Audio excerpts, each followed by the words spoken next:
माने इम्फाल लेरगा एमए फाव लोइसनजब ngamजरिबसे ताइबुंगो खोय मयांगि मतेंग नतनदि ओइरमोइदोरिबनि करी करमन लमन सिंगदबनो हाइबदु खंद्रे ताइबु आइसु करीगुंबा सामदगी मतेंग पांगिबनिना सना करी करमबा सावरबनो ताकपियु ताइबुंगो करीनो आइसु पाखंग लेरिसिदि आइबु मौगा थिरनो हाइब्रा करिनो हो अदुगी ओरे माना ताइबुंगोगी ममु उजब फंगजबदि मराइबु फबनि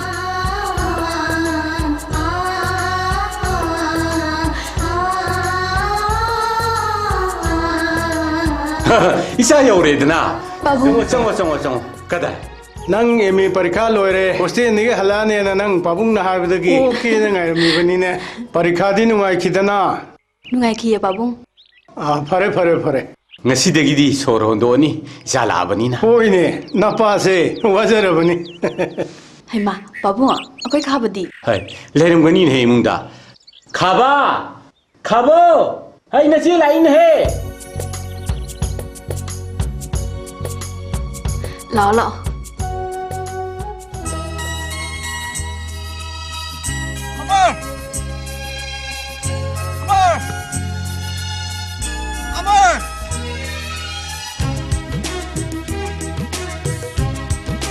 सिदा इम्फाल ले लाउरे असिंबिरा या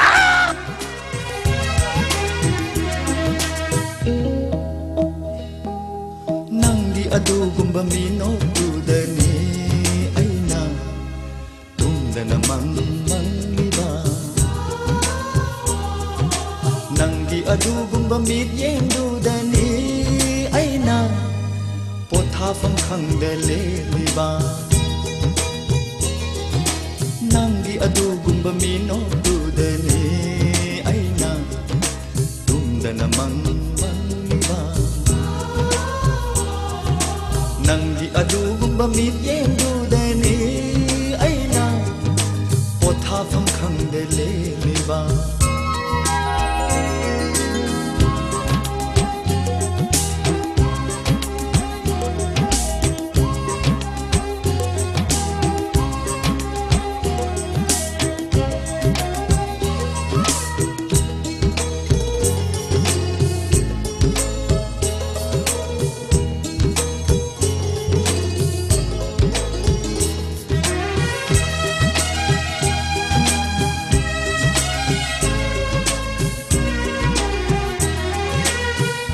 थोकना सुमांगाव थी क्रेदा अपाम नुंसीगी वाखल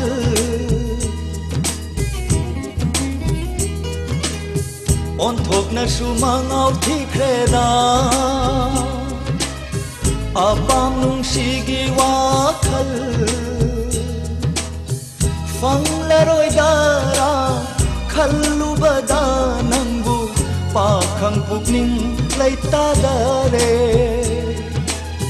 फंगलरोय दारा खल्लुबदा नंगु पाखंग पुकनिंग लैतादरे नंगी अदुगुंबा मीनोक दुदनी आइना तुमदना मंगलिबा नंगी अदुगुंबा मीये दुदनी आइना पोथाफम खंगदले लिबा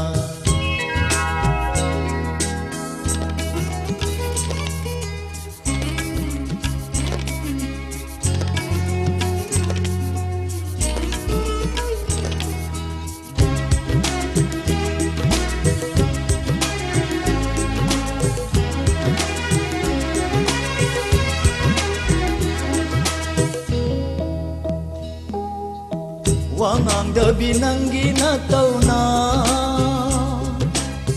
thoi na he na lung shi halle wangang da binangi na tauna thoi na he na lung shi halle lon na yeng la pa huran mi yeng du na thoi na he na चाखले लोन येंग लपा हुरान मिजेंदुना थोय न है ना चाखले मीनो तुदने ऐना तुमदन मंगलिबा नंगी अदुगुंबा मियेंदुदने ऐना पोथाफम खंगदे लेलिबा नंगी अदुगुंबा मीनो तुदने ऐना तुमदन मंगलिबा तुमदन मंगलिबा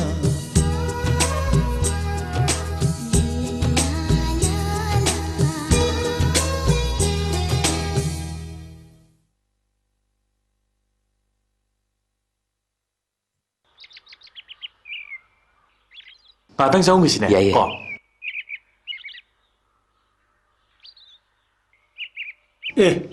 Kadai dino noi lai sha. Impan lagi halak pani dong. Cek kairu roga poce kar selera ba. Bayar dari nang atang pamo. Hoi. Ai mai mita to palong to lagi kok. Phom phom ngo. Rajan. Noi na handak tika tawri benen tawri se. Thingbai wadi na te. Idau di onthong pang khidre. Idau handak ki dudi khoi mari pullaga engineer duna laikai gi lambi semani haibadu da tawbani. Sang bisa mai. Idau akhoi tamo gai chikige. Lai bani ne. Nong sai kai chauge. Yum ma khadang hakal lei tina na.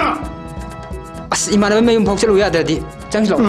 Masi ma soi doram ne. Nahan ju kana kana no khanaru e na police na faru da gai ba.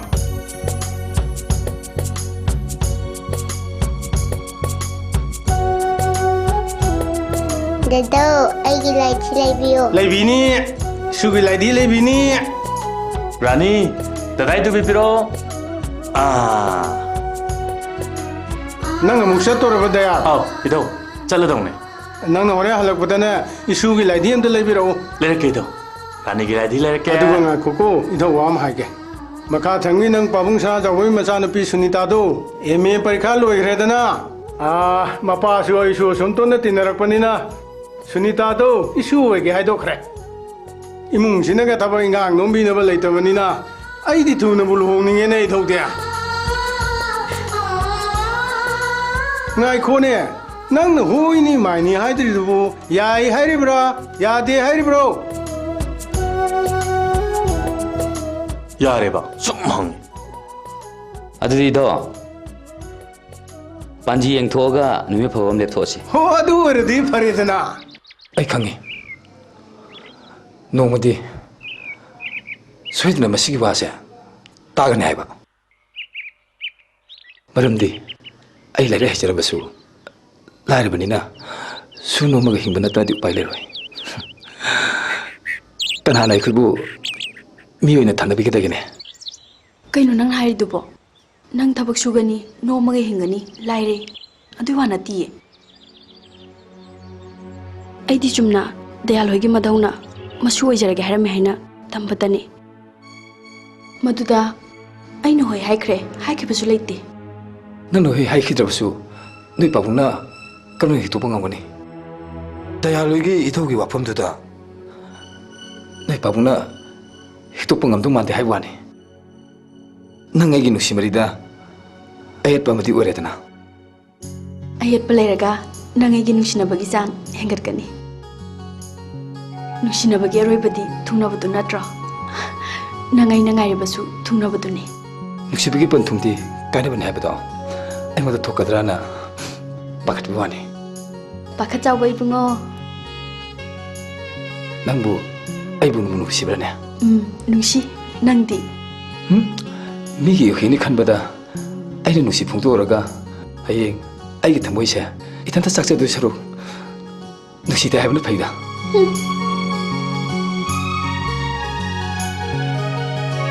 Tamo Ranjit Lamina. Nakhoi imphal machana ekhoi gi sida lakpadi kari chani chaktadi chakho ai nangi lon heksen madu tongmuko nangbu kari thabak leige chumna lakpro Tamo Amarsu dukan toge business toge habilda ai nakanduda dukala mahangi. Hoi hoi. Mafamdu business tawbuda traveling agency webda yam kanani harmiba tamo. Hoi hoi. Baba, Haunga ya. Baba mingjan basache. Oh chasi Amar Rase makhoi gi school da admission ongta tawbirucho makhoi gi admission do ngasi last date oikrabani. Hoi tamo. Hai Radha angang maming channa ba paisa लाए लाए इबुंग रंजीत नंगसु चमिनरुरो आई मनिंगदगी nga pharudadam ko hoi tamo से को इते मसा थोंगा मदबनी नोनी थुन hello को Hoi tema, sasilo. हाय रंजी खोइसी चख्रबरने अंगांग मिंचन बसा खिबने इमा हलागा सा अमु सारा खिदोइनी फरे फरे आई सखी होय बाव चलु खिगे को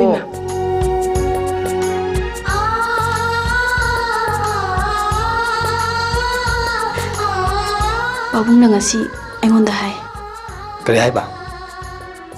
ꯗꯌꯥꯜ ꯍꯣꯏꯒꯤ ꯃꯙꯧꯅ ꯃꯁꯨ ꯑꯣꯏꯖꯔꯒꯦ ꯀꯟꯅ ꯍꯥꯏꯔꯛꯄꯗꯒꯤ ꯍꯣꯏ ꯍꯥꯏꯗꯣꯛꯈ꯭ꯔꯦ ꯍꯥꯏ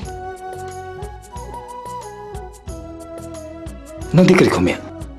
ꯀꯔꯤ ꯈꯨꯝꯃꯨꯅꯤ ꯅꯪꯒ ꯅꯨꯡꯁꯤꯅꯩ ꯀꯨꯏꯔꯦ ꯃꯔꯤ ꯂꯩꯅꯔꯛꯄ ꯍꯧꯖꯤꯛ ꯑꯩ ꯂꯨꯍꯣꯡꯕ ꯇꯥꯔꯕꯗꯤ ꯅꯪꯉꯣꯟꯗ ꯅꯠꯇ꯭ꯔꯕꯗꯤ ꯑꯩꯈꯣꯏ ꯄꯥꯕꯨꯡꯗꯣ ꯌꯥꯝ ꯁꯥꯎꯋꯦ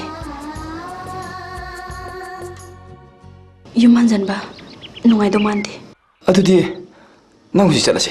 ꯀꯗꯥꯏꯗꯅꯣ Kaino, sila jayabani. Sesum kuithakhaga afuba oiroi. ꯉꯁꯤꯃꯛ ꯆꯠꯄꯗꯤ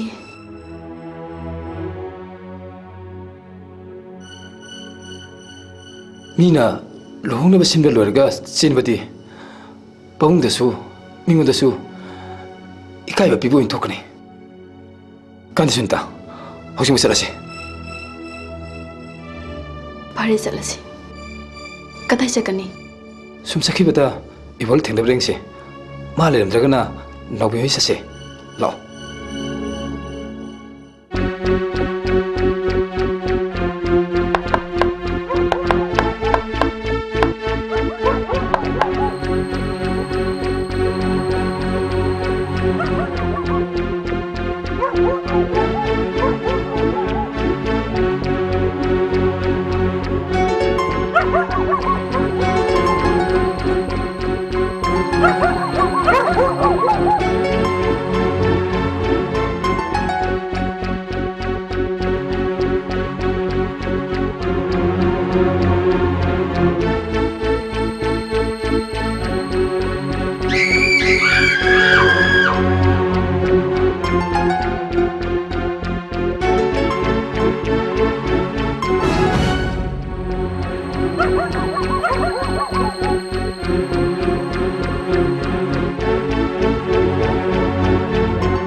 Asibu itai mo idoriba sunita du natrane athing masida kai chaliba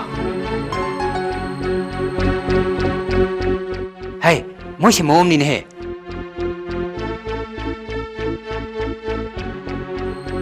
lao tik tor se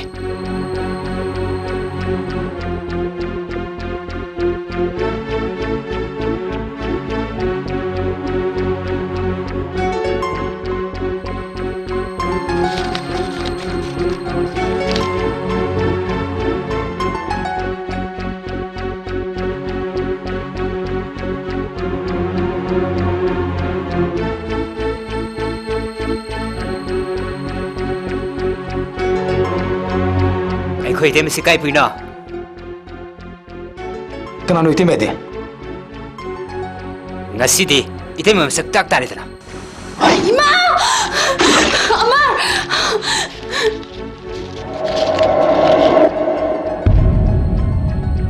아말! 아말! 아말! 이마! 아말! 마마 부비가 너!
Sorry.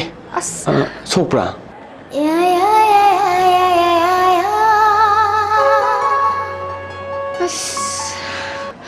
Yam soire.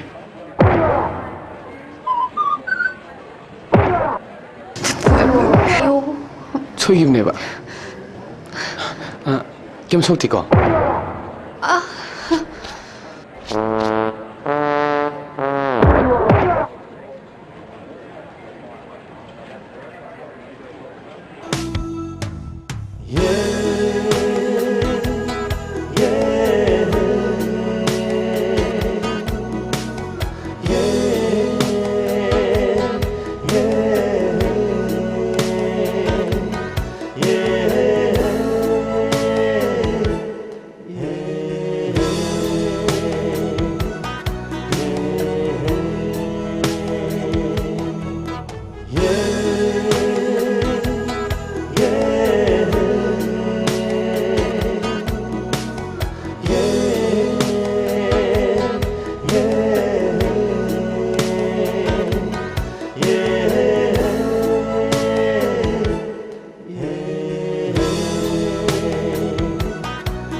Happy birthday.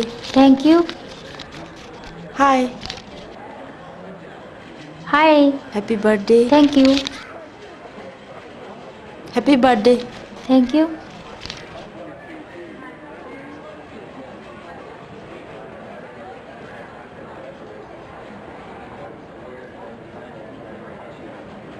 Hi. Khara hirakige. Yaye. Thakseluko.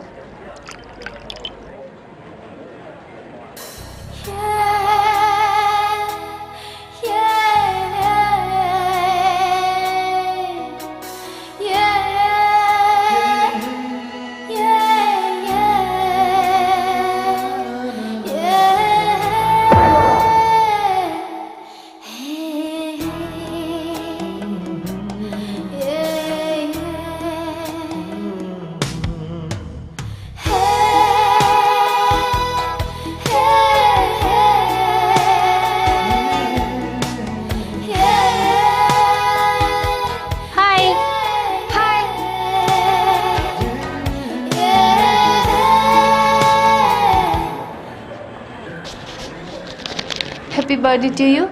Thank you.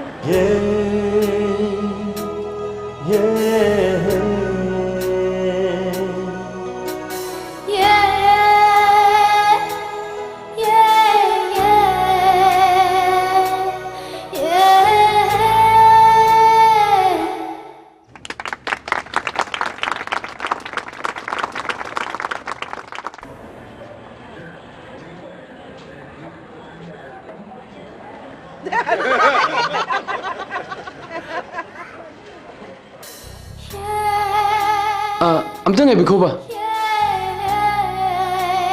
Maro bi bede. Kari gum amta. Habiyo.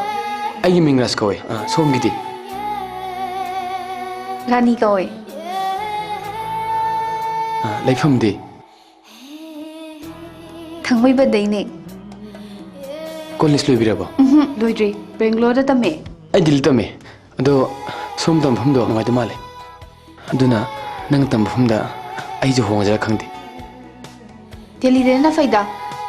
IS IPS try to buda yamna line na fangi haye. Ai shu khar lega Delhi da tamani haye.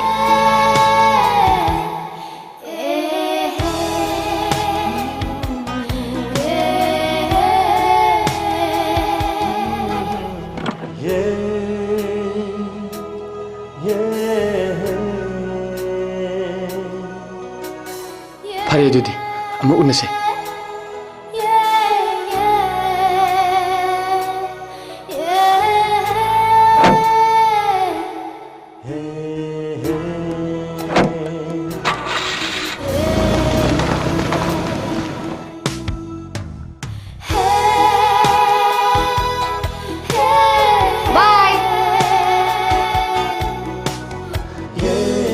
Yes. Thank you.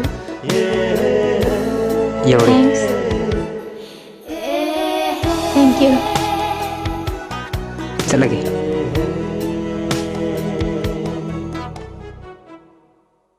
Chalage. Thank you. Amu yoroge ko. Thank you. Ado noi bu hana khangnadro. Khangnade kedorage. Kai hainu. Binta. Ai kaya dun khangde. Ai mahauda ngau kre. Ngasi da unaraga yam nungsira bai wani ne. Adudi ras ngaure dana mangoda tambirage. Adudi ke kandu ba. Ai khangdana rani gi ma tumina leiramadi kamdau ba. Magi wa ma hana khangdoktradi ngauru bai mahai phango ye bungo. Madu chume. Ado mai mimdu thaiman ga oidino. Koyang hangudrabasu mabungdo dayal kaubani. Mina khangba thikadar ni special contractor ni. Hangbada da khangni. Aduda luri badi mabungna mapan thondana yam siksina thambani. Ai ngasi ntraga heng ma unade ade. Ado ai maga bengro tamina mina hajin ge ba. Ma una phangdrena ana ngak tala ke ko. Chalu ge. Bye.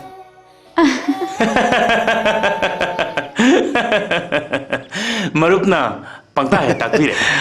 Seng mane marup. Marup de aldi matam pharingai da thika da tan ba yam khai tan lore dana. Daw ya da mai gadra marup. Ai gi di hoji fago adum ya de brsine marup. Kaino ni takpiri sibo. Marup soingun gi ta dina. Yam nungai leirina. Ngai khone marup. Chief engineer na ngasi unada ba ya de haris bu career bu thabu legene marup. Marup handa ke sidi thika ga mari leinadre. Magi masano pa makak leibadu handak MCS phawi dina. Marup. Magi aikoi rani si mamu oijarage na hairi. Adudi phaine marup. Aduda magi probation period si loiraga oina pangtho ase na aina hairiba. Adu su phaine marup. Khangdre da marup. Chief engineer sahib tu aikoi ga ngaisen oino haina tamama male dana. Adu na bu hen phari bani ne marup. Adudi marup ai mu yaujarage. Ai thindok se ge yani. Ya yani marup. Marup adu lengjen bioro. Fani adudi yaubiro ko. Yaujare adudi.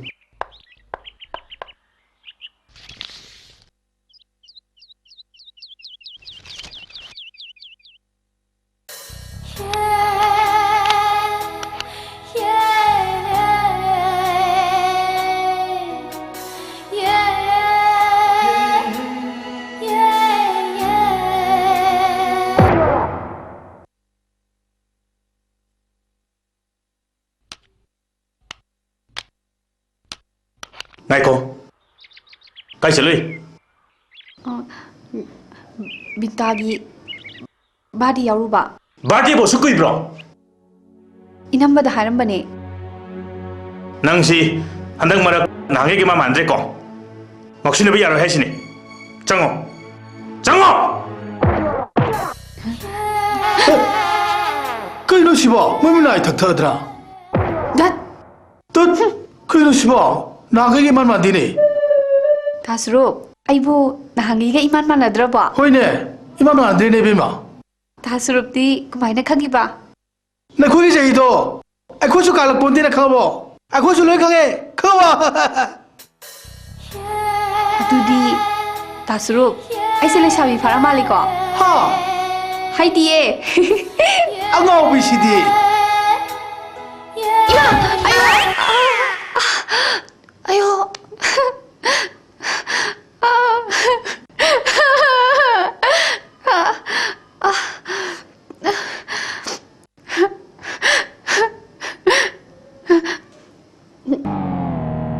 그대로 낭보 그시 덕대.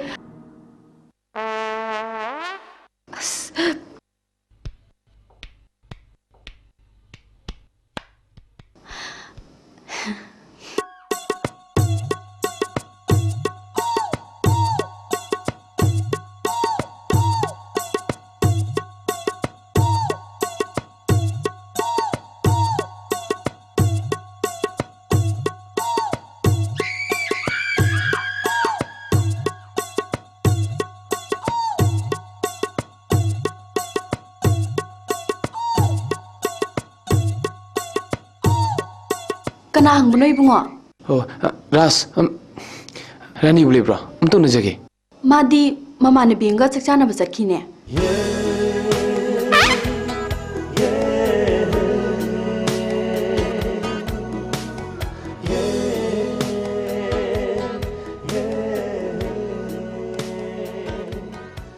Pare pare, horen malaga hairage.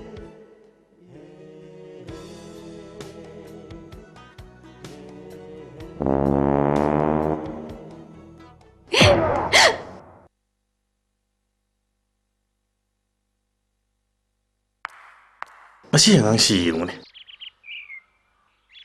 Hai, kanano siya? Migi mangbane. Barton to bagi orang Yang ay, kali gumba bihari tu laga di ne. Labor singi payment tauna no paisa do ay jina ke mana kalai ni kara loba la oin hayu ko. Hoi moida. Duga kaba do, adu thau na kara chalo in hayu ko. Hoi moida. Ay chalo hige. Oh.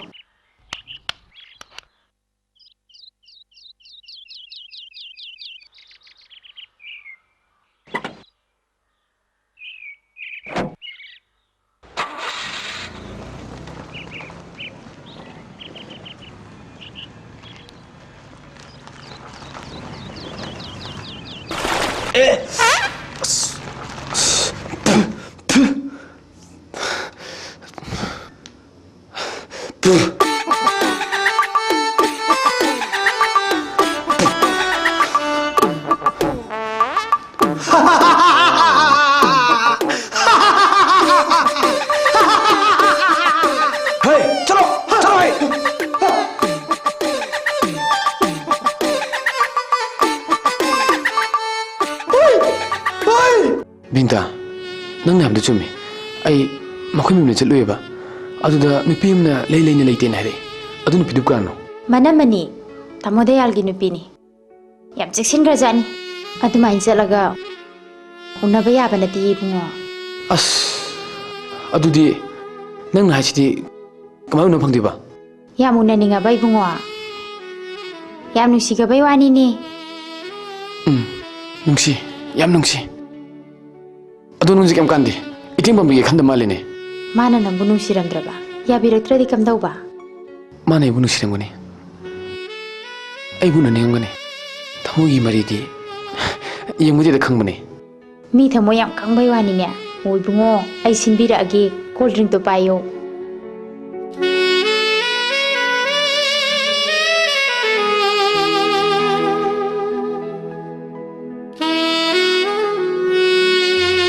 Rani. Nang ibu nungsi bra. Nungsi, yam nungsi. Aduna bu ngalang ta phami sidi. Aseng bai ra. Aseng bai ne. Adu di cold drink zilake thau ko. Hai ma, kani ma to sibo. Ai ni ni. Masih di pura ngau dana. Hello. Ai binita nei nama. Rani bulai ki banatro. Lay lay, bahai lagi. लेही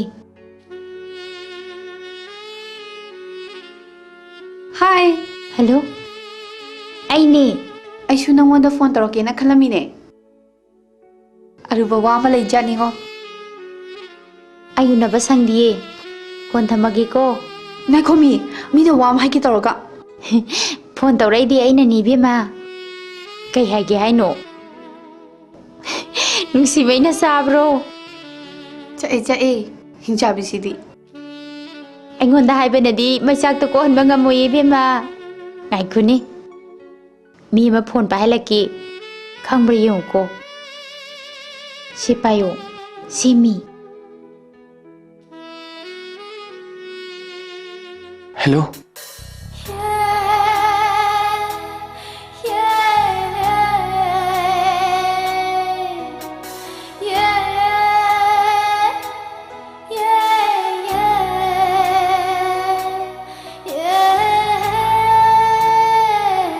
कईदौरगे रानी नुंगाइब्रो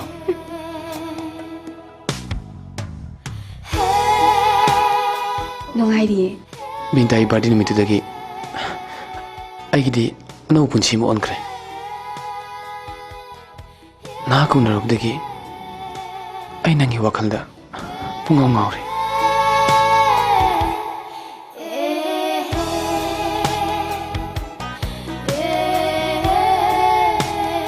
नंग से थोलप यागद्रा कथाइदा excellency hotel दा अै ngairamge अै सोइदन ngairamge थमगे को दुदी yes चलेगी को दुदी थैंक यू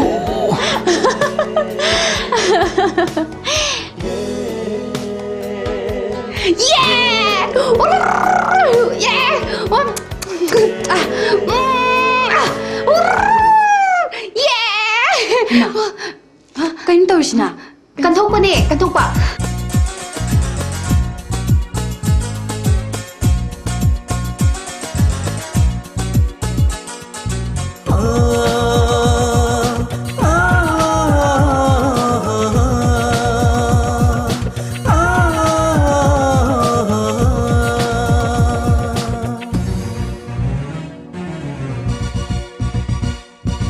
नंगे फजबा माय थोंदे नंगे फजबा माय थोंदे थाजगुमंगान लोसिंदे लैरांगुम लैनम फाजिंदे मसीदनी ऐना गावरेवा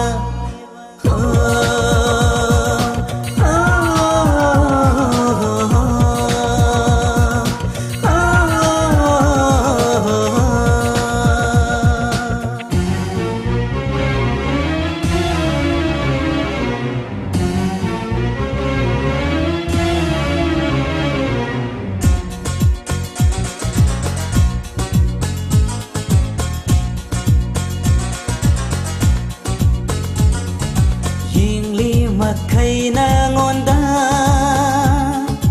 pende aidi shu pende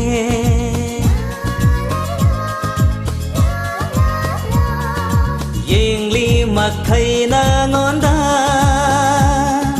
pende aidi shu pende kari gumba ibani michanarabadi करी गुंब इवानी मिचा नरबदे ऐगी थमोइना हाराउजै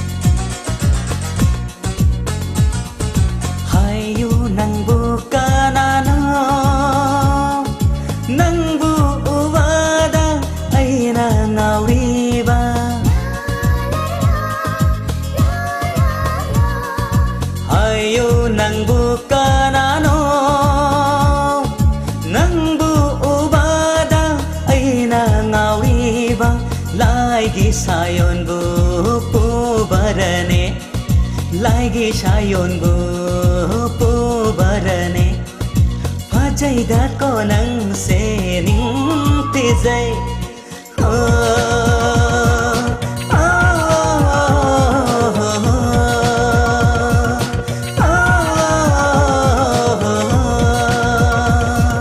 낭기 파자바 마이 텅데 낭기 파자바 마이 텅데 타자구망안 로신데 레이랑금 레이남 파진데 마시다니 아이나 나위와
Hoi, kai se lui.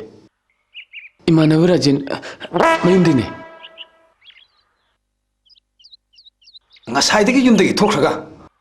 Huran bedongna, ai khantana. Changai sikari kino. Nangondana, ohong mom lere habse, ai khangabani. Nang hongba yaroi. Nang IS phone ba ngamsaba sakti putoktuna phone ga dabani. Nang subiyati. Sidasu adasu matam mahan ba yaro haisni ko ibunga sangom sida lai rese haima nang su la abro itama ras do maram sa jadi mapan thon ba yade ko ai magi asada punama ka thola bane base mongondam ta khangalu ibunga sangasla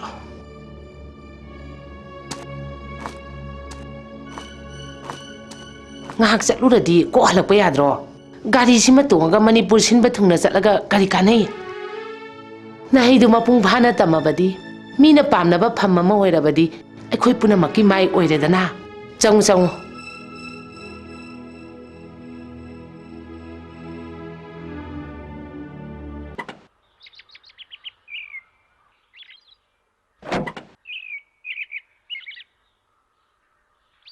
Dabritam, horen dadana hangadi imanabi mayum chatlu hayu ko. Oh, haige. Hai Shuru, lao ne thengin hai. Laksher sahab.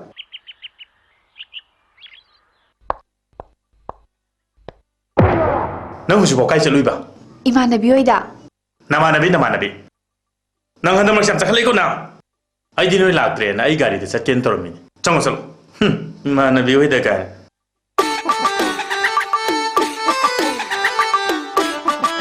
Hey, nang kadai chale? Imanabi oida. Imanabi oida. Hey, nang na, nakiki mamante ko.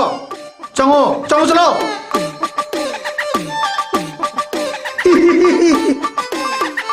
Dun.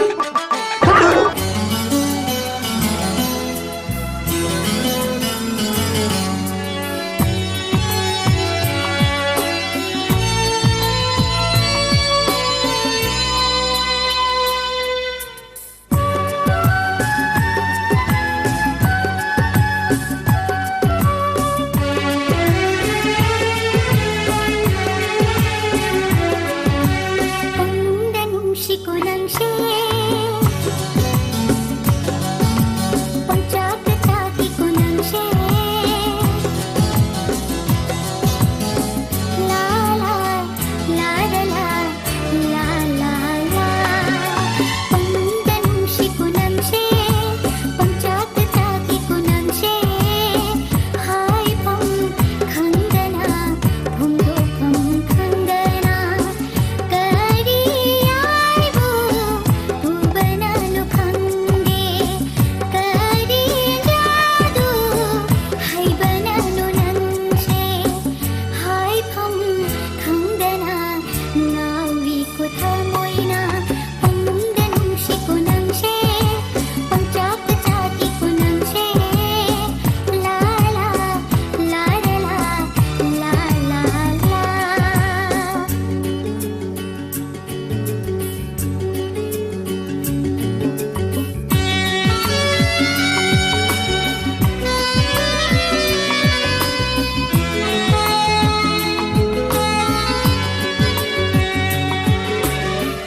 Kainom tangjage ba?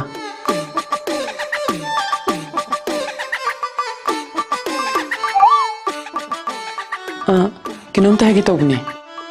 Kayo birabano? Ay ma, sobra.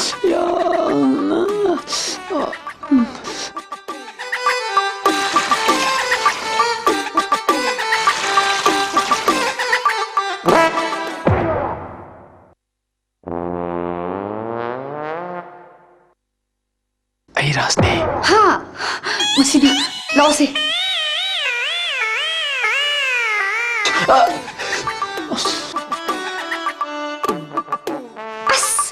Nasi na kitong bulay no? Ako'y nakakadig ba itong niya? Nakabuti he. Ay silak naman na yung way kang bra. Humang sa ni. Nagpukit na. Nay ko! To, ako'y daw uladik may itong diba? Si Pumji kang mo ito nang su. Nati, ay lai siya. Nauna ni mo na lai ni. Telepon tawin ako'y daan na pa eh. Ado, pala man na si Pumji lai ni. Ado, chalo. Ay bintaw ito laki ba? Chalo, chalo! Wari da, amtay ko ba? Humaan na sa huli. Ako'y dalani eh. Ha? Chalo. Ay bintaw ito, sa'yo na laki ba? Chalo. Sa'yo na laki ba? Chalo. Chalo! Hay ba? Chalo! Nakuo. I love you. Bye. Hay ma! Be!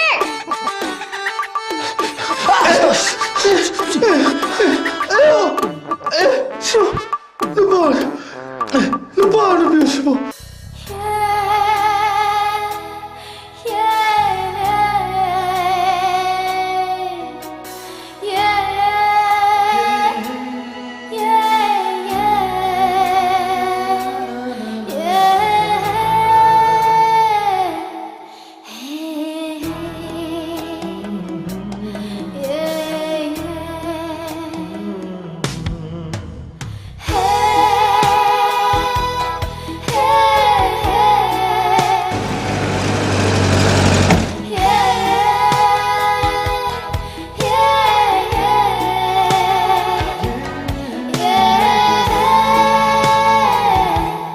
Kerja sih Pizza.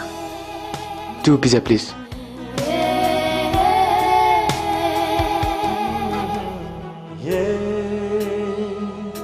Kaino, tamo.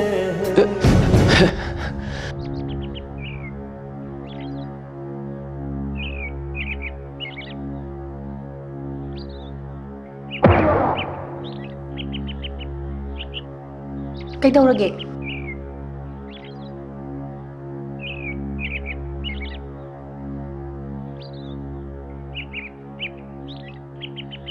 Ras, nang mapaning halir mo.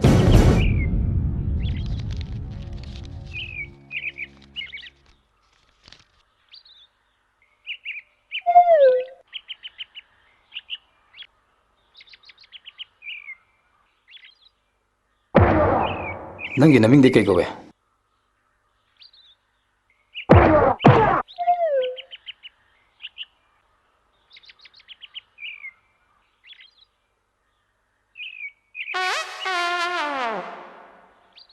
Ming kari ko hai bane. Rani gawe. Yum di kai di no. Kanai mung no.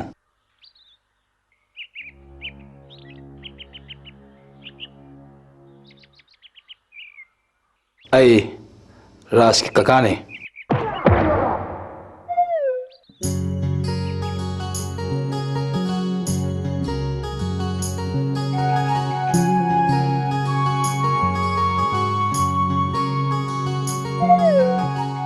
हायुने कदाइदेगिनो कनागी इमुनो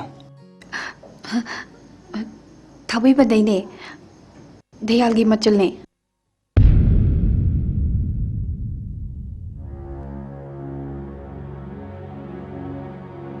Laisam Dayal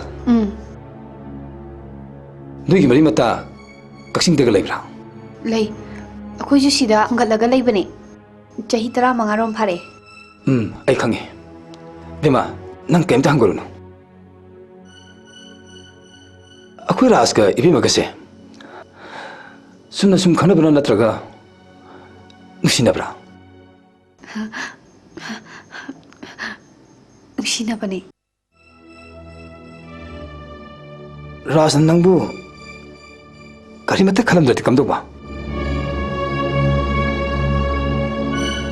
आई खंगे अदुबो नबानिगी नुसिनबसे अरे मतागने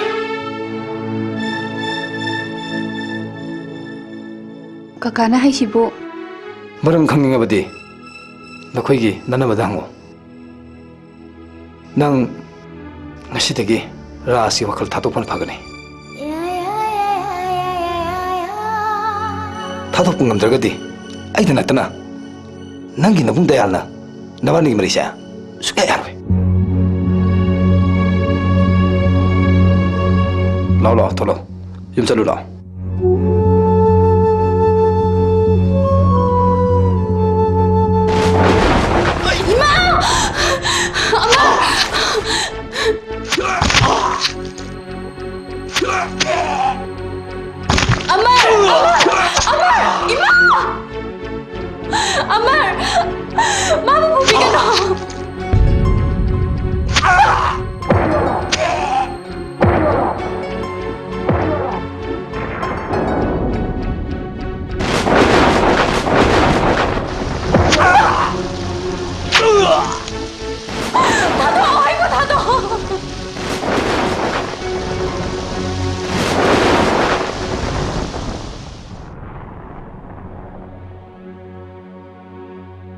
खुदकदुदा पाबुंग नाइबु युमदा पुसुंदुना थमे खरा लेरगा अहल लमन यानबे मतुंगिना आइबु नोय दादा लोंकी मदुगी नुवाइना दबदो इमुंग अनिसिदा हौजि पाबु लेरी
सिदक पाइले मिनो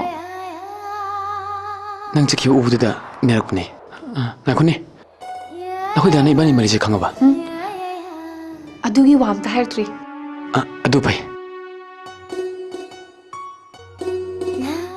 नहीं ककानादी पे हाय नंगे गी मरिसे तोंगना कन्नाय अदु केम खुमदे करिगुंबा मखोइ हाजि आदरदि नखोइ दा ताकने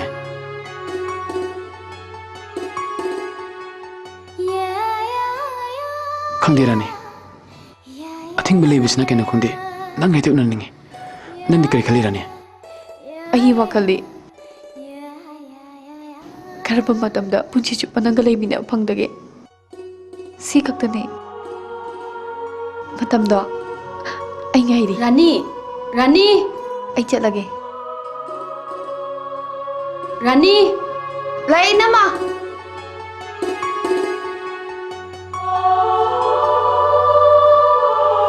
Nang kaya pa malerabo? Lai ti nama.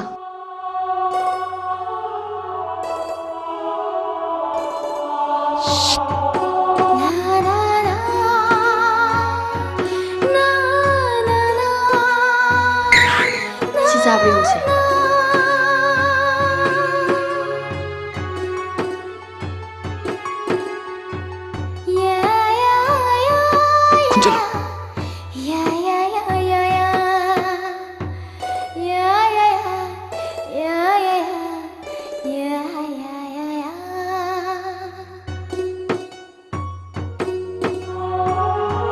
Sila o.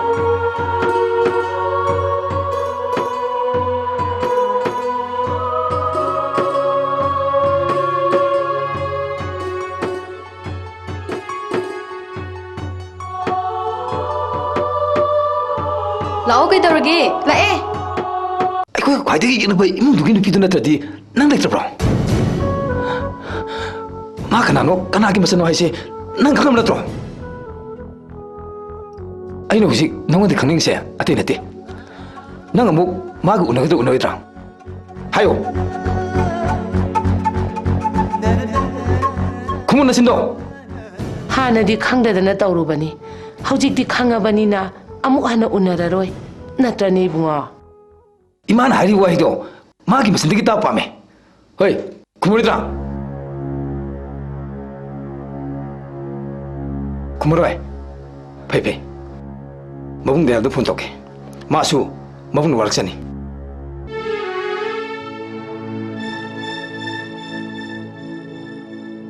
Kaka. Ai ma ka bukan unar.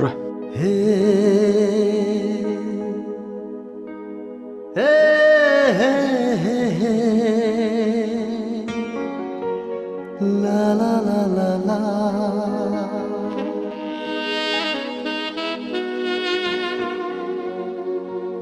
Abo wahigi.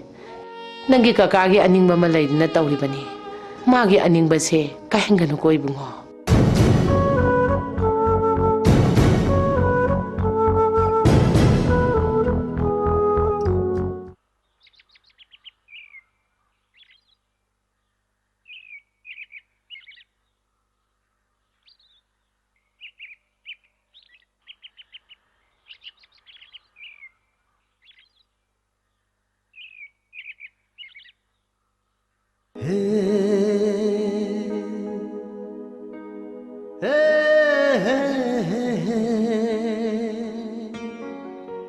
Jumi. Ibani marise. Nakoy dana khang matamda. Akoy mayekta soidan legini. Adubu. Ibani nusi pantungse. Nakoy da amadi. Akoy ka kan lekudab nante. Ras, iya boy. Haifam kangde. Nang ay tungikan pada.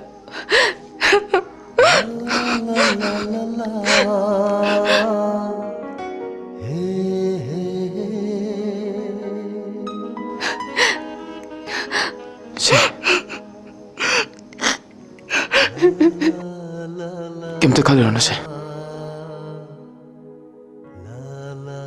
Ako'y niyang tinaraga. Ako'y niyang tinawab siya. Ay sungam nga mo. Rani, ay ngasi sunang damat lepi.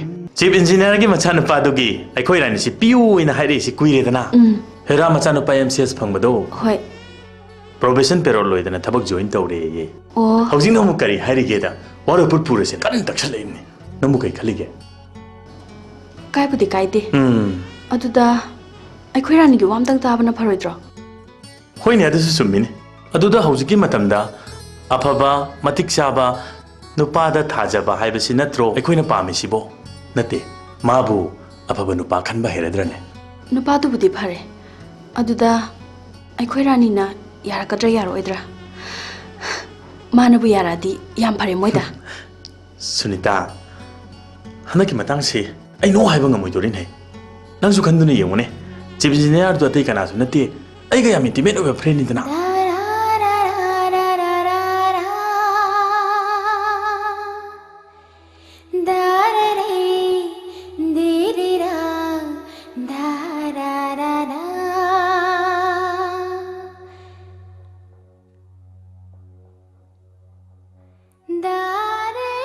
Rani enum ngasi wam ta haige Kay wano inama. nui da hoigi chief engineer do aduna momoi jare ga harise kuirabani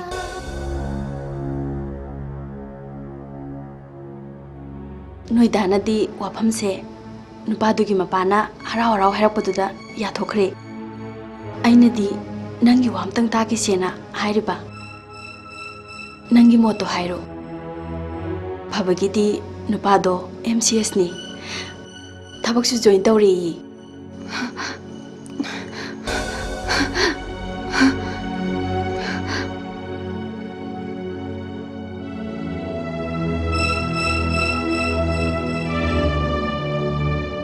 Hima nang bu kai tawrge Inama, I like the Maloi Kige. Hangi Bangalore da matam changna Liba changna tamhaliba iheshibu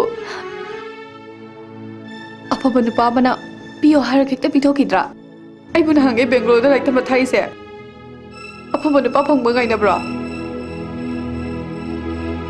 Hey apaba nupa hai base pak phangba huna dine Noi dana sili base nangi phana bani Inama ayum panba ngamkhiroi Nangna dedu hairiba Noi dagi matau sida Khangdreda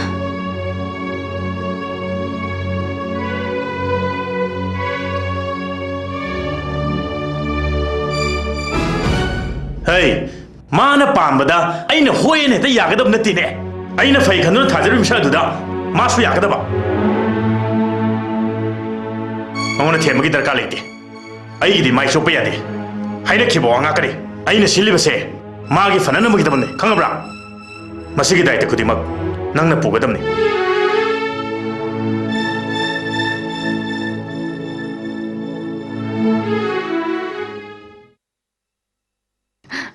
Raz Lami labi aigi thamoshina Atopa kanamtaga mari laina ba pamde Raz nangaibo punji chupa yoina thadopinu ko Ainu punji chupa sunda chalo pangamoy Nang bunga ta udabda laitabam khangde ayamna wairani Haipam kangde Nang aigi tungi khanbada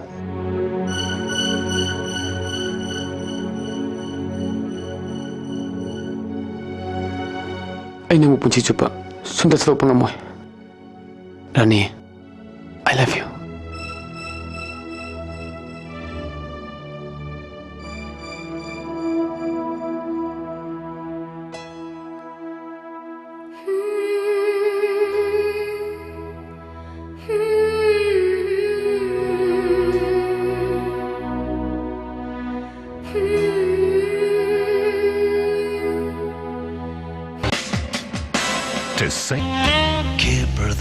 Earlier as well, a noticeable change as the Washington too, and a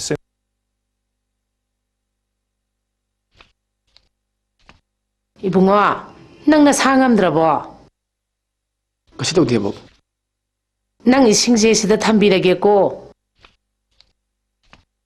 Ibungo nang chatawrabra. Oy ma.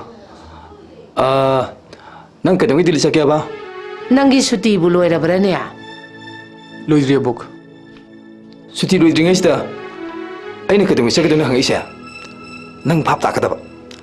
Aso bulan jang tu kadab dong. Ay na uraba. Kaino nang ngangi dubo.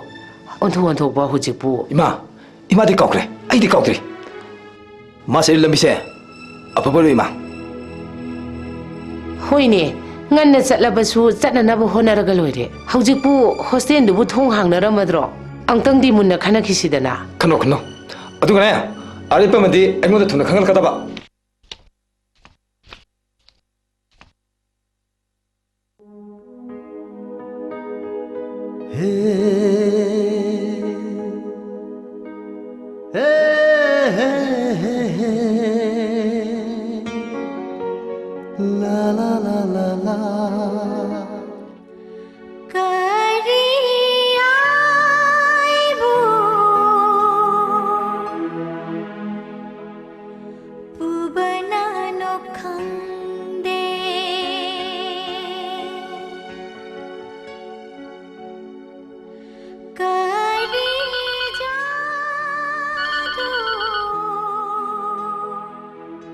Hello Rani नंगोंदा अरुबा वाम हाइदले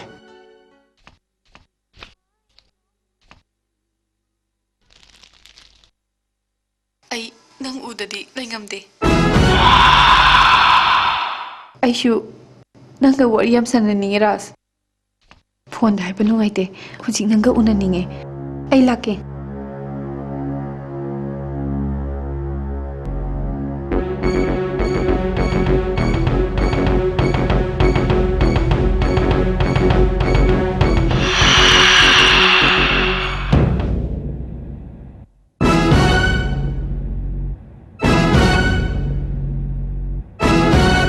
इसिंग glass अमता पोरो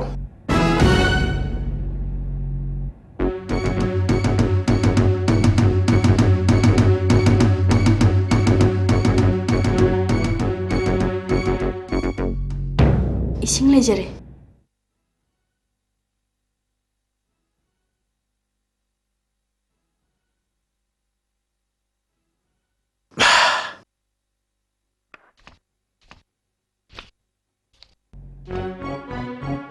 नंग निकदाई दनो बिंता होइदा अमुतंग चलुगे तौबा कुइरकनो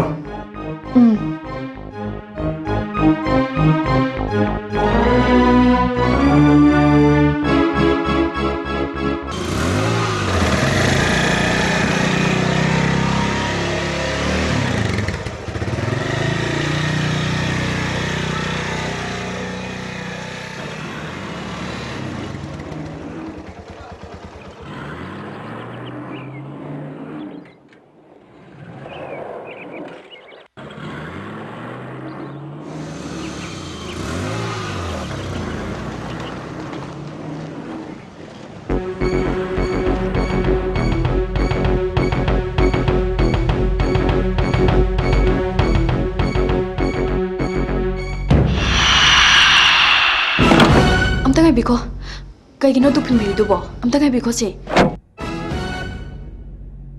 नुपा मचा से कनानो कदाई देनो हाइबदो आई खंगबो पामे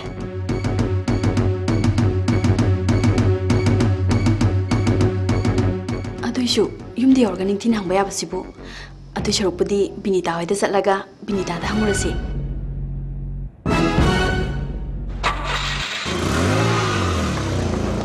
सिंगजमैदैनिदा राज कवी मामा मपादी मपादी लेखिद्रे हाय मखुराने योग माने मखोय अहांबददी कक्सिंगदा लेरमे हाय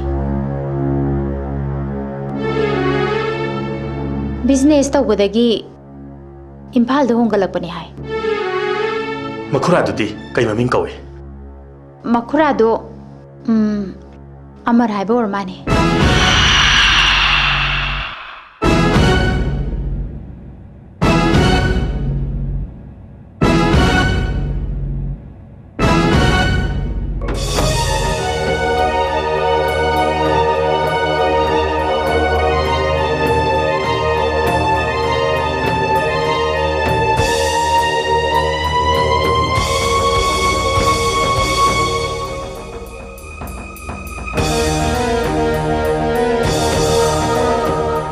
खंगे बिनीता नसीदी नंगोंदगी पुनमक खंगे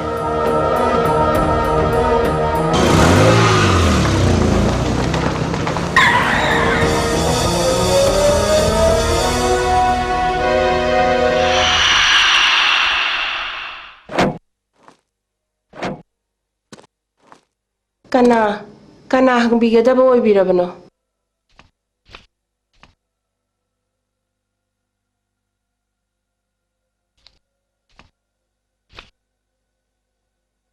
राज हाइसी इमुंगसिगी अंगांगला मानी करी हाइबिगदबनो मसा हौजिक लेतबरा हौजिकती सथोखिने लेते आई दयालने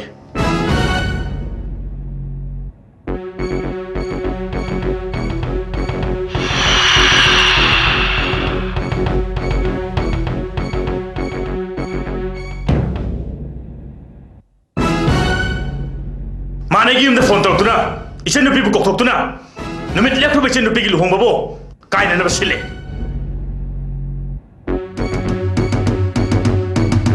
करीगुम्बा माने की सिन पीबू अमुखन उन्नब होनरगबदी मागी पुंसिदो खदोंग थिबा नंगने हायो मसे किहन मनते अई वासकने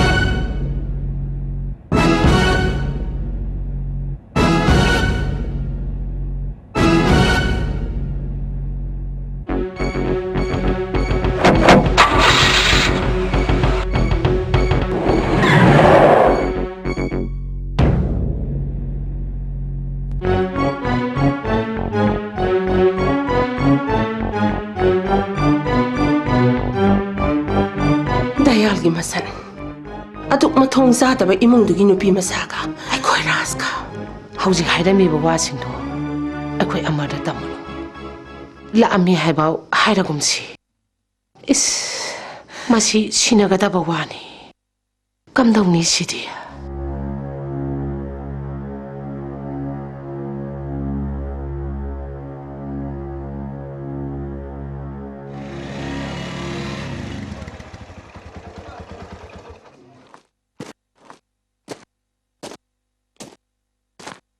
करिगिनो नंगना मिगी मचनुपी लुहोंखिगदरबदुबु टेलीफोन तौ तौदना कौथुइबसी करिगिनो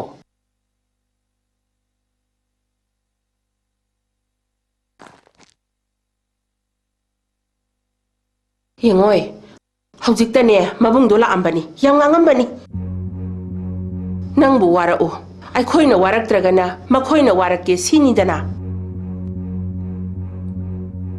इमा मखोइ लाकुदा ककादि लित्रा नंग कका लेते नंगना करमना मागा थेंगनरुरिबा इबुंगो राज नंग मागी वाखन थादो मीगी लुहोंगबदुसु थुगागेने खनगनो नंगनने हौख्रबा थौदोकसिंग अदो अमु हन्ना निंसिंगहल्लनो इमा यामना की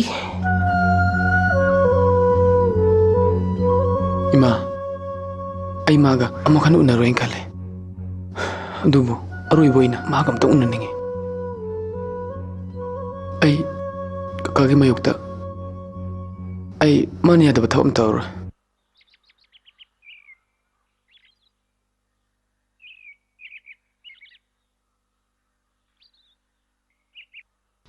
खाबा हम थोलो है कहे भाई से रंजन इंटरप्राइजेस दा खरा पियो दो अइना पिरपने हाइको औ रानी की लुहोंबगी अवन पोर्ट की लिस्ट ने मखोइदा फंगदबा पोसिंदु कै किनो दु खरा हंगुको होय भाई हाय होरेन नुंथिन आई फोन तौरकनी ना हायुको होय भाई काइदनो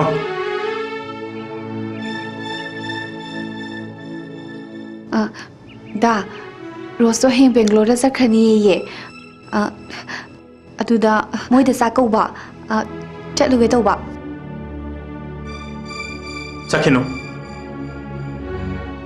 नंग हुजिक इमुंग सिरि चथोकपा यारोइने वारोय पुट पुदना वालोइना खरमने चंगो वालोइना खरबसु इमानबीगी चाकौबा चपबु कई कई दादा आइने यादे यादे आई वाय मानंगे चंगो चलो चलो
अमतंग एबिकोबा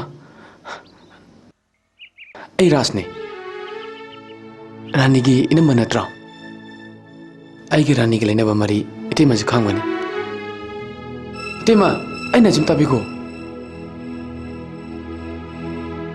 रानी किसी थोदोꯛꯄ ꯇꯧꯗꯦꯀꯣ ꯀꯩꯁꯨ ꯇꯧꯗꯦ ꯃꯥ ꯅꯨꯡꯉꯥꯏꯔꯤꯀꯣ ꯃꯥꯅ ꯅꯨꯡꯉꯥꯏꯅ ꯂꯩꯕꯗꯣ ꯎꯕ ꯄꯥꯝꯂꯕꯗꯤ ꯅꯪꯅ ꯃꯥꯕꯨ ꯎꯅꯅꯕ ꯍꯣꯠꯅꯔꯤꯕꯗꯣ ꯇꯣ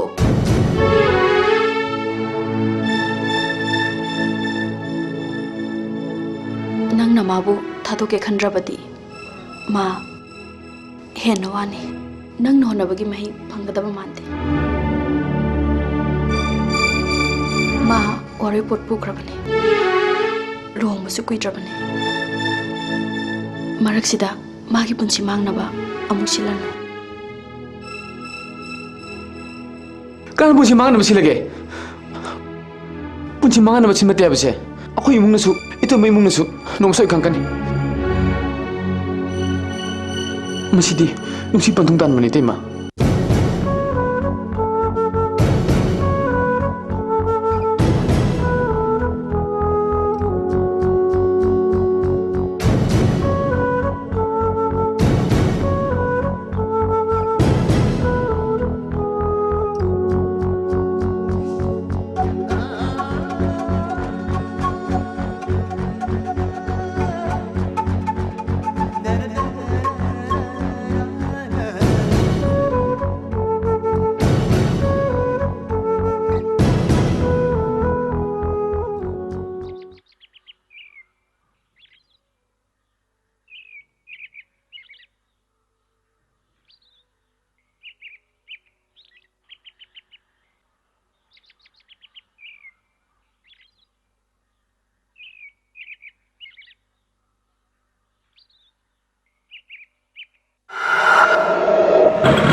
Ibai.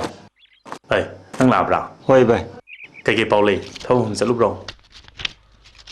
Ibai, labor sing do thabak kana shori. Oh, mohri su unare. Oh, ado cement kitang darkar oni ha hoi Ibai. Cement. Oh, ai horen tharage horen nungthin da ko. Hoi Ibai.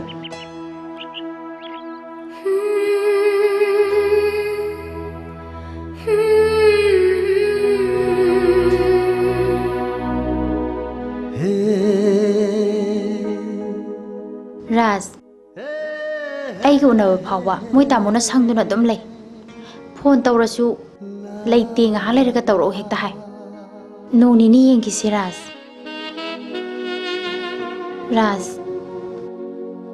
Rani na nangi damakta lepi banina moi na kaisu taw nga mo ai shu nangi angam mateng pangi la la la la la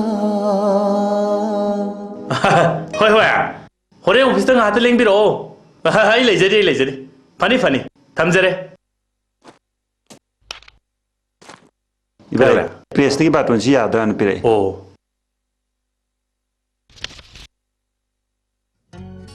Maming gari am ta soidre ko hoi ai sidi yam phajarin he no chedung de kok thuru dana mong du siang ansia hoi bai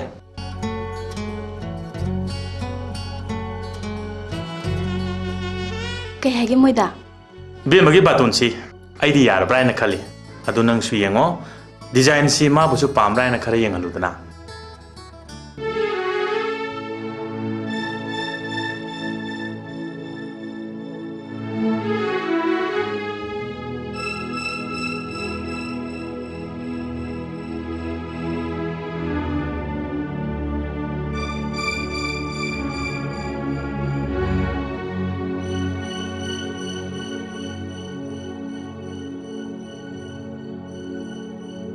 Rani, design sinang pamri yung si.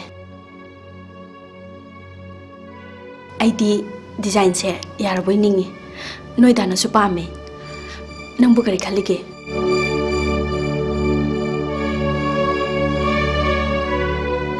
ꯁꯤ ꯅꯪꯕꯨ ꯀꯔꯤ ꯈꯜꯂꯤꯒꯦ ꯍꯥꯏꯔꯣꯕ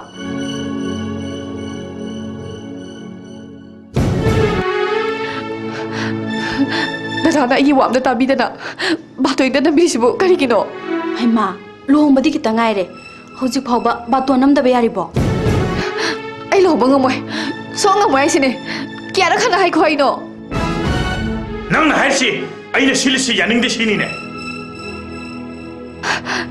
ꯌꯥꯅꯤꯡꯗꯦ ꯀꯔꯤꯒꯤ ꯌꯥꯅꯤꯡꯗ꯭ꯔꯤꯕ ꯑꯩꯅ ꯅꯪꯒꯤ ꯐꯅꯅꯕ ꯁꯤꯟꯕꯗ ꯅꯪꯅ ꯁꯝ ꯌꯥꯅꯤꯡꯗ꯭ꯔꯤꯁꯤꯕꯨ ꯀꯩꯒꯤꯅꯣꯕ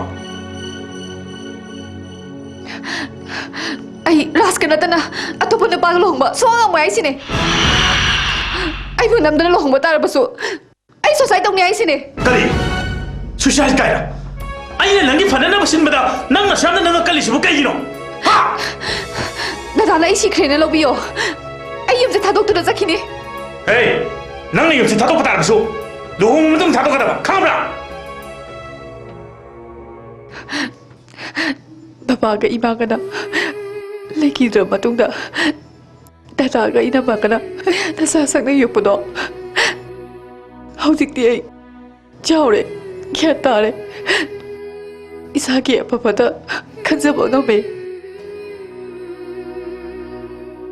ꯑꯗꯨꯒ ꯗꯗꯥꯒꯤ ꯊꯤꯀꯥ ꯇꯧꯕꯗ ꯍꯦꯟꯅ ꯅꯨꯡꯉꯥꯏꯅꯕ ꯆꯤꯐ ꯏꯟꯖꯤꯅꯤꯌꯔꯒꯤ ꯃꯆꯥꯗ ꯈꯨꯗꯣꯜ ꯄꯣꯠꯂꯦꯅ ꯊꯥꯖꯕꯗꯣ ꯑꯩꯗꯤ ꯉꯝꯃꯣꯏ ꯍꯥꯏꯁꯤꯅꯦ ꯑꯩ ꯌꯨꯝ ꯊꯥꯗꯣꯛꯑ ꯆꯠꯈꯤꯅꯤ ꯉꯥꯏꯈꯣ ꯉꯥꯡꯕ ꯌꯥꯝ ꯍꯩꯌꯦꯗ ꯑꯩꯒꯤ ꯆꯤꯟꯗꯗ ꯈꯨꯝꯕ ꯁꯥꯔꯗꯅ ꯅꯪ ꯉꯁꯤꯗꯒꯤ ꯌꯨꯝꯁꯤꯗꯒꯤ ꯃꯄꯥꯟ ꯊꯣꯛꯂꯣꯏ ꯂꯥꯛꯑꯣ ꯂꯥꯛꯑꯣ 이놈아! 이놈아! 이놈아!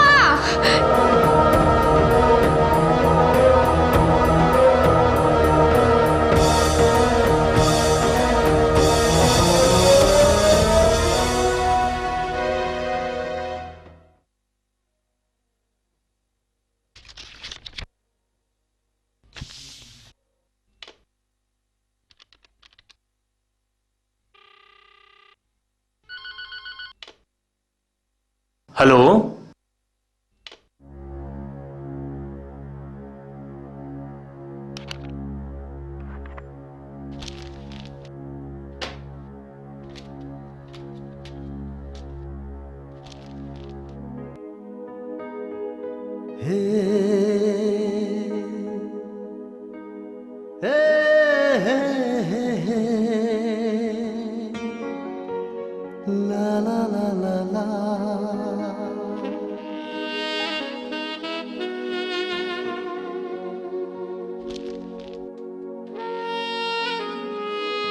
रास से दिल्ली हंसी की टिकट नहीं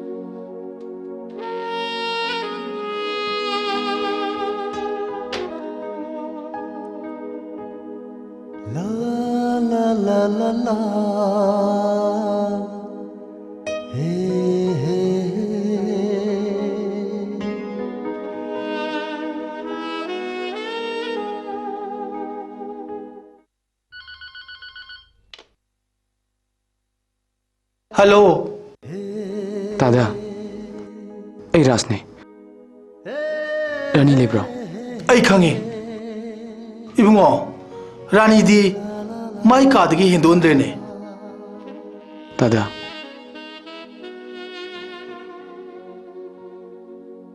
रानी दो वाम थाई बिगरा करी वारो इबुंगो तंजा फंगरेंगे होय होय इबुंगो अय कनाई फोनो कई है नो रूम नंबर ने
이베마 상곰 탁시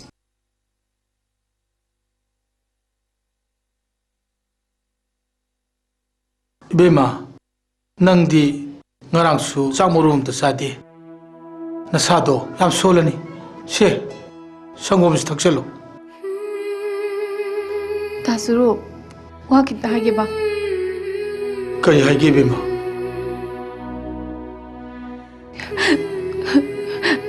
ibungsida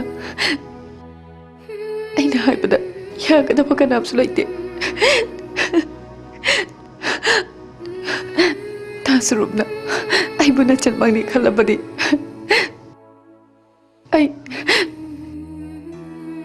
ai gi dem da pangbiyu ba Rani nangi awawa penda punodo aisu khangi adubu nangi tasnadi kari to ngumuni hayo nangi kari matengno ai pang ngamri yenge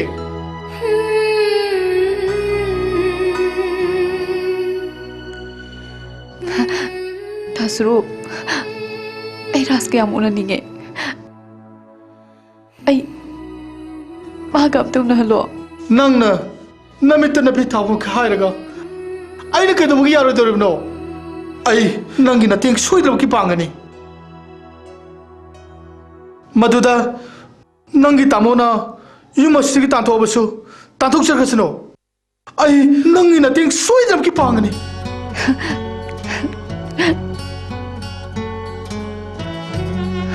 Lao, ai thino ke lao.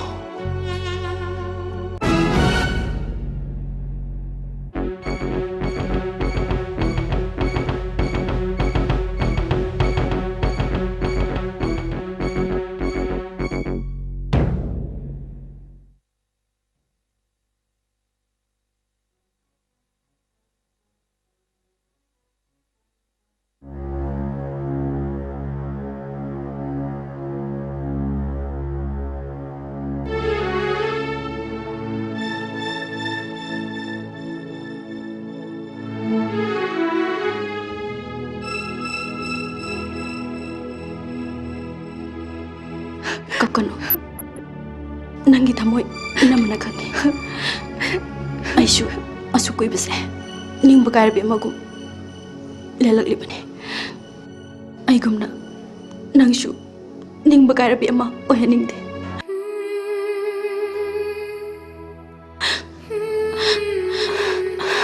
chalo ngasidi nangi ning ba thungjaru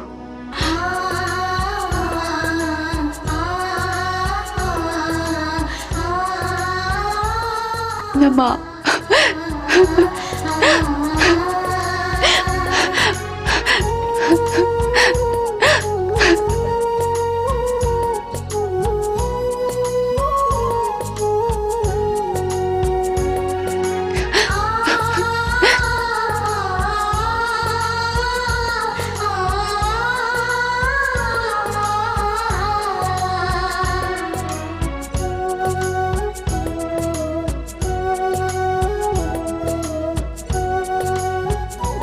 Sina nangi mateng oyo. Se.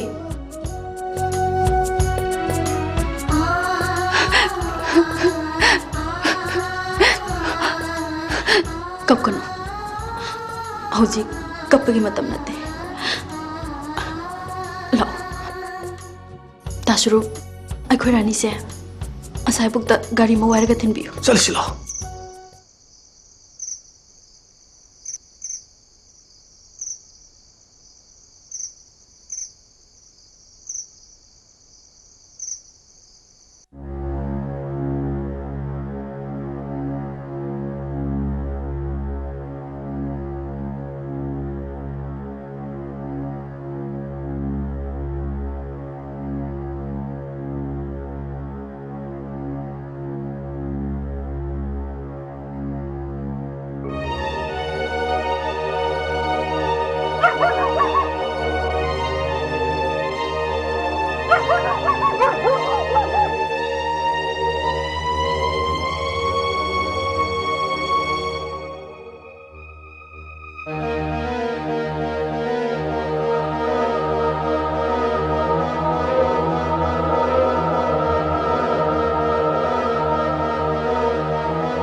Hello sir hello अने आई लाके न तौरमने हेरा नुमिदांगसु कइदबेगे पक्थें थेंग नत्रिसिबो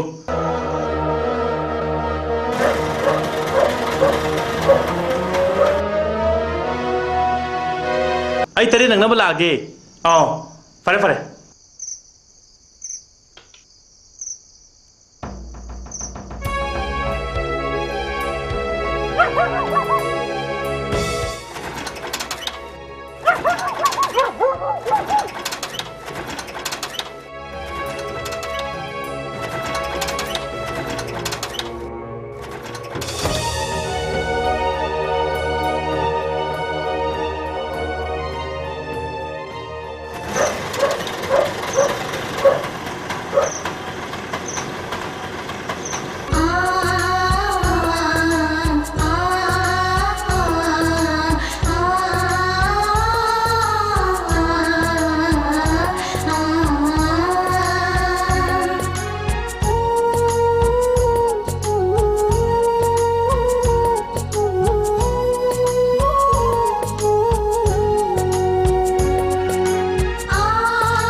रास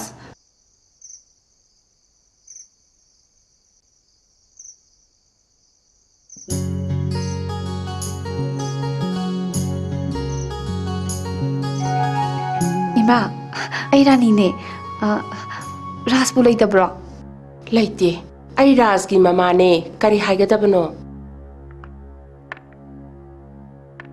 इमा आई पुंजी चुप योइना मफम सिदा लेनबा यम थादोक्तुना लाबनी करिया नबुंगी अपामगी मायोक्ता नंगना yum सिदा लाइबा मानी मा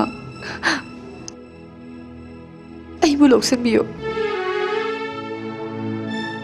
यादे मधु तब यादे कोई भी माँ करिगिनो इमा रास नतना अथोपा कनामता लेरो हाइदुना वासक्तुना मफम सिदा इखोंग थोंना लाबनी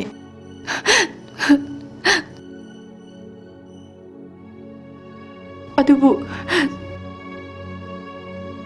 इमाना सक्छम बिबिद्रबा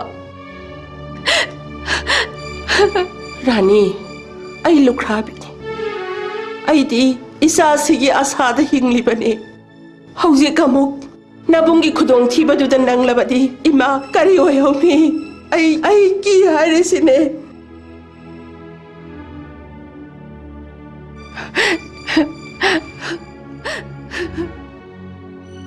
नंगना राजबु थवाई हक्सांग यावना नुंसी अइनसु नखोय अनिबु करीदा सोयखिगदगे खन्ना नुंसी अदुगने इमुंगसिददिने असि अनारि थोनिंगदे बेमा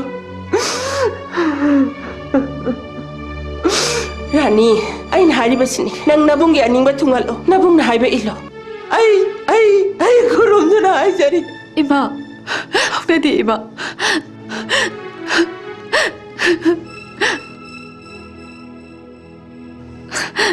अहनबसी खनबैददी अखोय अनिना पंगसनो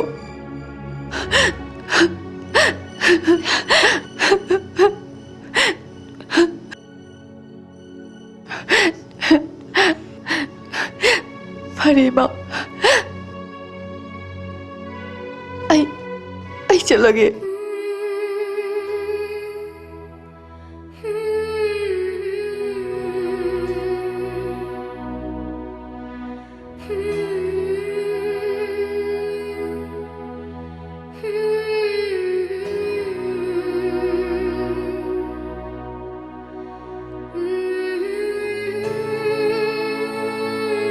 नखोई तुसी कइनो हा नखोई तुसी कइनो बा अइने यादे हाय मक्तदा नखोइना माबु थादोखिबसे नोई आई बुसितबने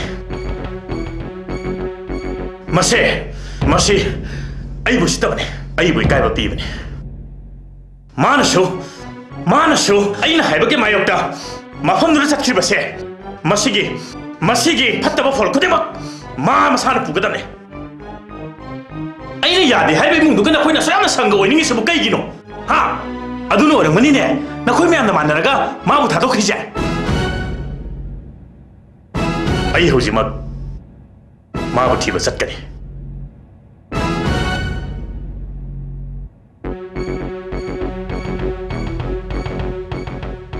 नंग ककाई मतौसिदा वा थोकपा तारेदना अइना थीमगा थादोखरमनी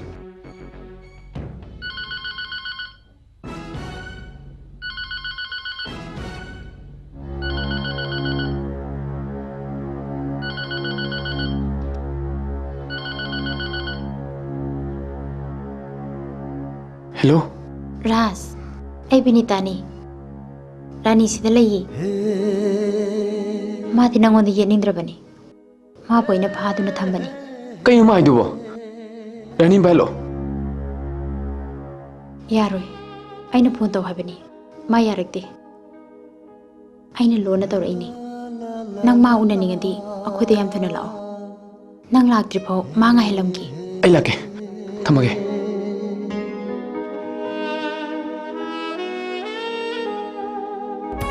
हाइबुंगा नंग काय चतोइनो नंग चखिनुको चखिनो मी चखिनो हायरगा चखिनो हाइबनी चखिनो हायरगा मसे चखिनो हाइबनी ngai khoi mi nang bo haima kadai de no mi nang chatoi du bo haima ma ngai kho hairga haima ma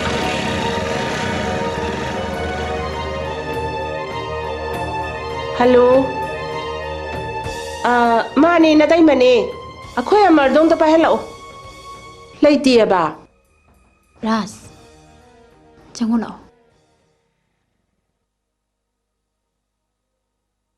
रानी दी आई का लई संगसिलाओ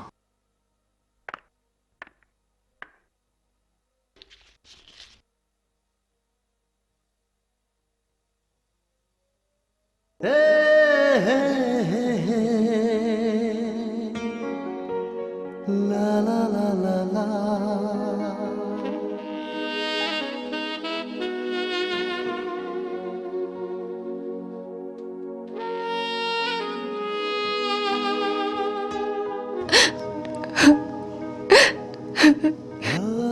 la la la la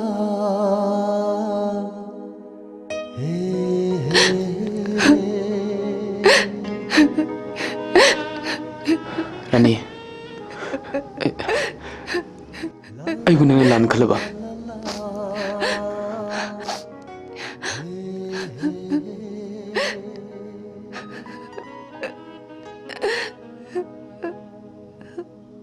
ꯑꯩꯅ ꯍꯪꯉꯤꯁꯦ ꯅꯪ ꯈꯨꯝꯃꯔꯣꯏꯗ꯭ꯔꯥ?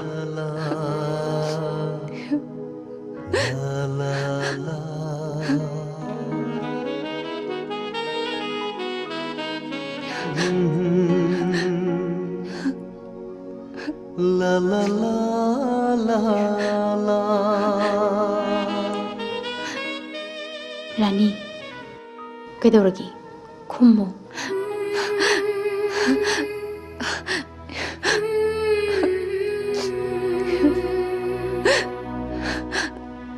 Rani, kaidauragi? Bita, mama da kar ai biko. Aina sa palabida. Apo ay papirano.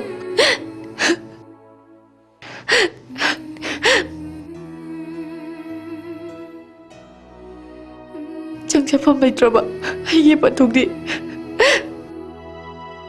Ita da lepsarage.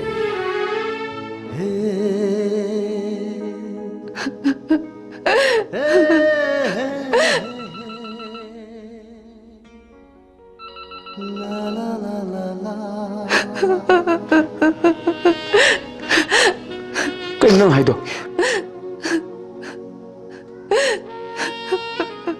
Nang ay kam khanda bana. Hayo. Kumo ina ise.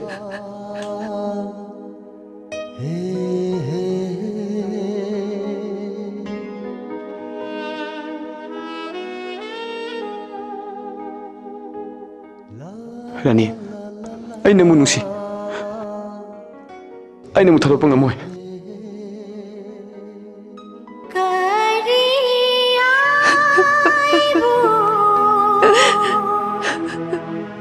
Kaidauragi dada? Madi ngasi lagti na.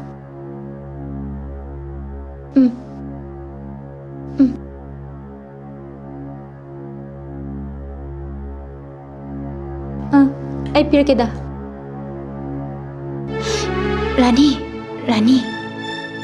Rani, noi kaya na mayam tu na sat kro. Moi shoy na thiba la ni se. Ay tingge lao.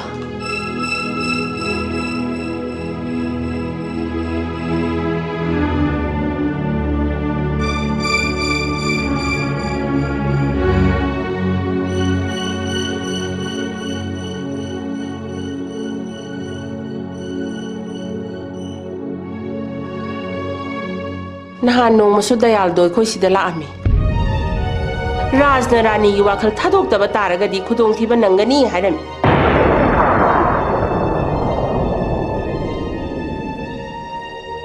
Ite bina nagai madu aingon tamdri kai kino.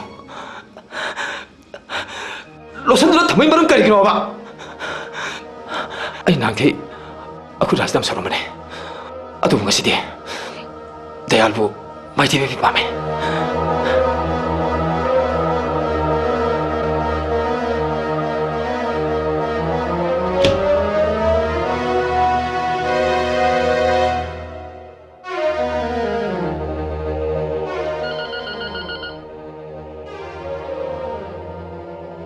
Hello?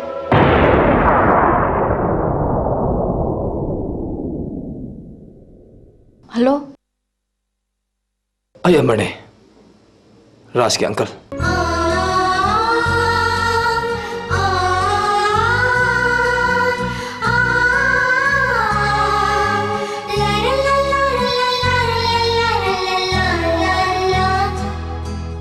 Ay khange.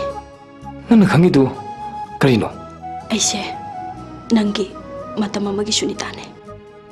Amar ay pumna makaude. Ay ki marangi tambak nahakna ngasi pau lele babun si maren ay sukhangi. Pumna makse lamhe labi ay ki thamoy sige maralne. Ay bu aroganu. Ay nak waru bagi hak lecture. Ay kita bukti teman teman ni. Ay kita sahse tangni kandana. Rani ki wakil tatung apa? Rasa tak naik bani.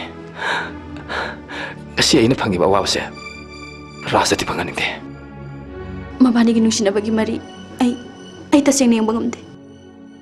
Aujik di ꯃꯕꯥꯅꯤꯒꯤ ꯅꯤꯡꯕ ꯊꯨꯡꯖꯔꯁꯅꯨ ꯍꯥꯏꯗꯅ ꯔꯥꯅꯤꯕꯨ ꯑꯩꯅ ꯌꯨꯝꯁꯤꯗꯒꯤ ꯂꯣꯟꯅ ꯊꯥꯗꯣꯛꯈ꯭ꯔꯕꯅꯤ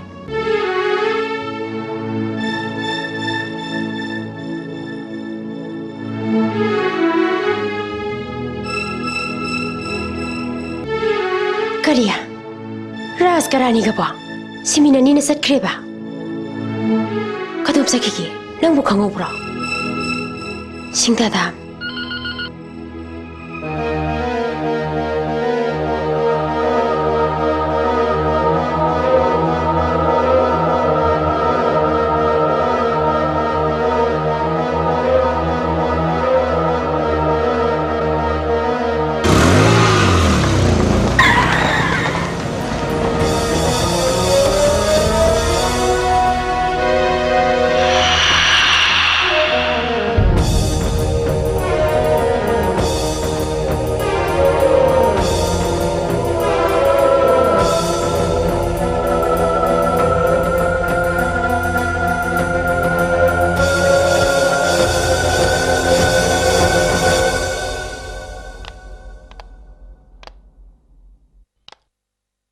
राज Lebra करी करी मरी लेनेदुना माबो थिलाइबा मा Nagy चेनुपी बुदुना चटखरे मा कदाइदे ले पुथरो रानी बु बुदुना सखिबो तमदुदा खामोगेदे हाइदरगा हौजिकता मफम सिदा थिबिरेसिबो रानी दु अखोइना सिदा लोसन दु थमेसिरो रास्तो मफम सिदा लेते चटखिबना फनी लोहोंगदबगी वालोइना खरबे चेनु पुदुना चटखिबगी दंदीदी राजदो पुनसी मांगबना तन लेते खंगो ए दया नंग गुनसु अखोगी रास्ता अदुगुम खुसिना यारा मोइदा ए अंगांग वारपा ngमदबा आइगे सतबु सिंगबा नंगबसु आइना लेना थागने दे खल्लो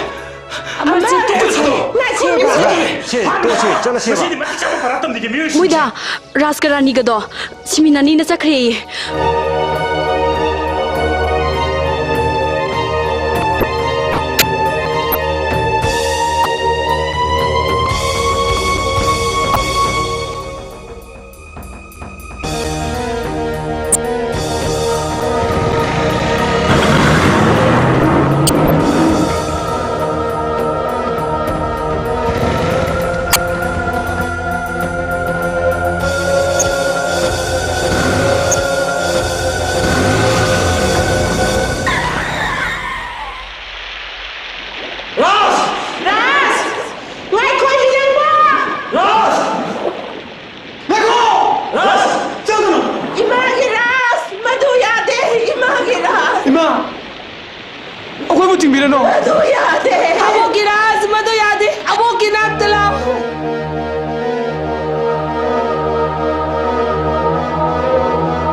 इबुंग अबोकिराज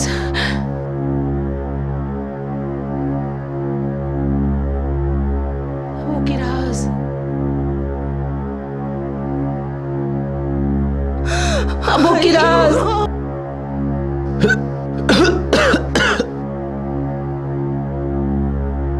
अबोकिराज राज अबोकिराज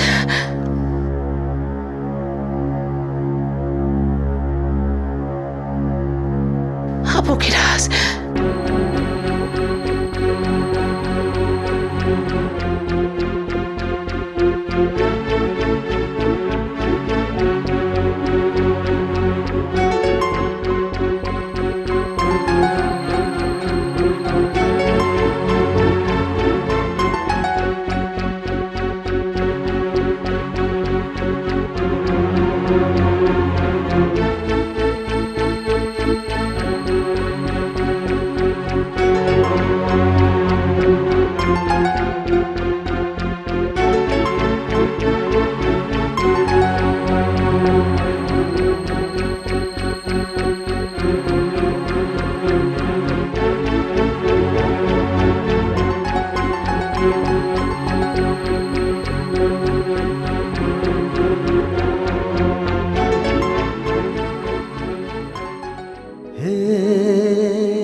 आई खंगी अखोई हौख्रब थौदोक्सिंगना नखोइदा चैथेंग पीरी हौजिक्ति अखोई नखोइदा अमुक हन येलरोय नखोइगे निंग थुंगलगनी लाओ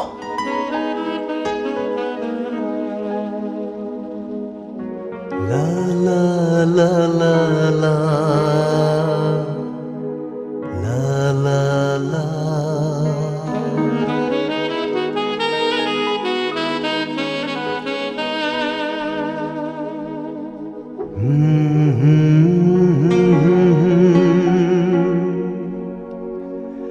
la la la la la